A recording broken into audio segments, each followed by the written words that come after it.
အားလုံးကိုယေရှုခရစ်တော်ဘုရားရဲ့နာမ၌မင်္ဂလာပါလို့နှုတ်ဆက်ပါတယ်ဆိုတော့ဒီကနေ့ဘုရားတခင်ကျွန်တော်တို့ကိုနေ့ရက်စဉ်တိုင်းမှာသူရဲ့နှုတ်ကပတ်တော်အားဖြင့်တွင်တင်လမ်းပြပို့ဆောင်နေတော်ဘုရားဖြစ်တယ်ဆိုတော့ဒီကနေ့မှာလည်းဘုရားဟာကျွန်တော်တို့ကိုနှုတ်ကပတ်တော်အားဖြင့်တွင်တင်နေတာဖြစ်တယ်ကျွန်တော်ဒီနေ့ပါအကြောင်းအရာလေးကိုဝေငှခြင်းတလေဆိုရင်ထာဝရဘုရားကိုကိုးစားခြင်းဆိုတဲ့အကြောင်းအရာလေးနဲ့ဝေငှခွန်အားပေးခြင်းပါတယ်ဒီကနေ့ယုံကြည်သူဘုရားသားသမီးတွေအတ္တတာထဲမှာအတိကလိုအပ်တာဟာ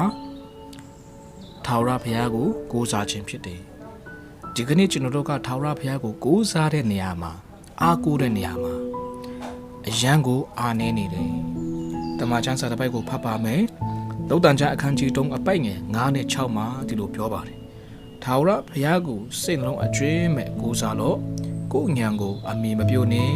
တွားလေရာရာနဲ့ထာဝရဘုရားကိုမျက်မှောက်ပြုလို့တို့ပြုလင်တင်းရင်လမ်းခရီးတို့ကိုပဲ့ပြင်တော်မူမည်တမန်ကျမ်းစာထဲမှာဒီနေ့ထာဝရဘုရားကပြောထားပြီးသားဖြစ်တယ်လူတွေဟာကိုယ်အားကိုးတတ်တော်သူတွေဖြစ်တယ်လောကအရာကိုအားကိုးတတ်တော်သူတွေဖြစ်တယ်ကိုးစားတတ်တော်သူတွေဖြစ်တယ်ဒါကြောင့်ဘုရားကသူ့ကိုပဲကိုးစားဖို့ပြောထားတယ်စိတ်လုံးအကျွမ်းမဲ့ကိုးစားဖို့ဖြစ်တယ်ဒီကနေ့ယုံကြည်သူတွေအတ္တတာထဲမှာထာဝရဘုရားကိုစိတ်လုံးအကျွမ်းမဲ့ကိုးစားတဲ့နေရာမှာဒီမတားမအားနေပါတယ်ဘာကြောင့်လဲဆိုရင်ကိုယ်ဉာဏ်ကိုအမြင်ပြုတ်နေသောကြောင့်ဖြစ်တယ်အဲ့လိုဖြစ်တတ်တဲ့အတွက်ထာဝရဘုရားကလည်းကျွန်တော်တို့ကိုပြောထားပါတယ်ကိုယ်ဉာဏ်ကိုအမြင်မပြုတ်နဲ့သွားလေရာရာနဲ့ထာဝရဘုရားကိုမျက်မှောက်ပြုပါနော်ဒီနေ့အတ္တတာထဲမှာယာယာတိုင်းမှာထာဝရဘုရားကိုမျက်မှောက်ပြုဖို့ဖြစ်တယ်ထာဝရဘုရားကိုကိုးစားဖို့ဖြစ်တယ်အဲ့ဒီအရာလေးတွေကျွန်တော်အတ္တတာထဲမှာအရင်မတမ်းအားနေနေပါတယ်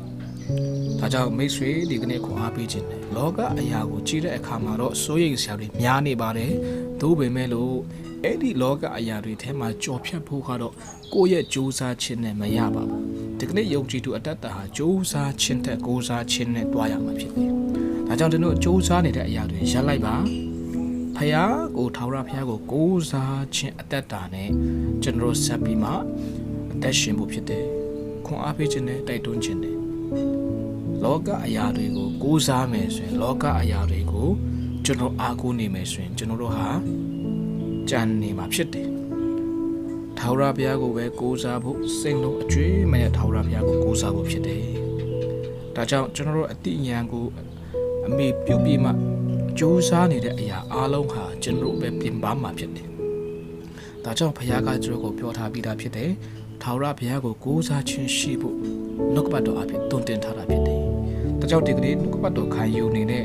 ဓမ္မမိတ်ဆွေများအရာကိုချင်းစီတိုင်းနေတယ်အသက်ရှင်တော်ထာဝရဘုရား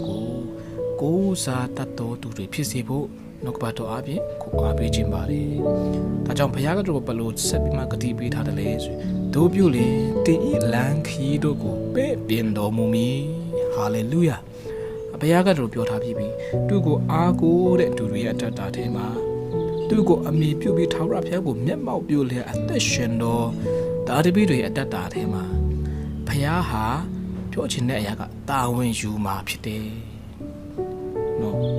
လမ်းခီးကိုပဲ့ပြင်တော်မူကျွန်တော်တို့ရဲ့ဘဝလမ်းခီးကိုဖခင်ဟာ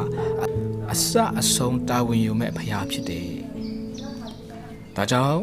ချစ်တော်ဓမ္မမိတ်ဆွေယုံကြည်သူမိဘညီကိုမောင်နှမအများအရောက်ချင်းစီတိုင်းကိုဒီကနေ့ကျွန်တော်ဝေငှခွန်အားပေးခြင်းနဲ့ထာဝရဘုရားကိုစိတ်နှလုံးအကျွမ်းမဲ့ကိုးစားပြီးမှအသက်ရှင်ကြပါစို့လို့နှုတ်ကပတ်တော်အဖြစ်အေးမြလောက်ဝေငှတိုက်တွန်းခွန်အားပေးလိုက်ပါတယ်အရောက်ချင်းစီတိုင်းကိုဖျက်တဲ့ကောင်းချီးပေးပါစေနှုတ်ကပတ်တော်ဒီအရောက်ချင်းစီတိုင်းအတွက်ကောင်းချီးဖြစ်ပါစေ